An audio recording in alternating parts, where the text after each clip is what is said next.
ইতিহাস জানবো, তো এখানে আমাদের একজনকে পেয়েছি, চলুন আমরা ইতিহাস জানি। এই যে আপনি কি এ বাড়ির ইতিহাস জানেন?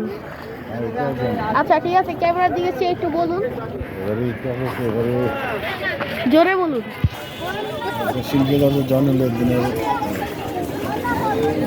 এলাকা গেছে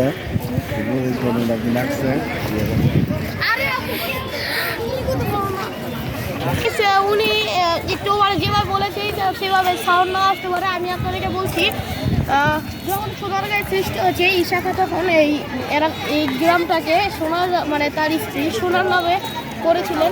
তাছাড়া এই গ্রামে আগে অনেক ধন রত্নে পূরণ ছিল, যার ফলে এই গ্রামটাকে সোনারগাঁও বলা হয়। তো এখানে যে জাদুঘরটি দেখছেন, এখানে আসলে তারা মানে তাঁবু করেছিল, তারপর এটা হচ্ছে জাদুঘর হয়েছিল। এই সর্দার বাড়ির ইতিহাসটা হলো, এখানে অনেক স্মৃতি রাখা হয়। তো একটু জুম করে রাখলে ভালো হয়, না জুম করা হবে না। তো এখানে প্রবেশ করতে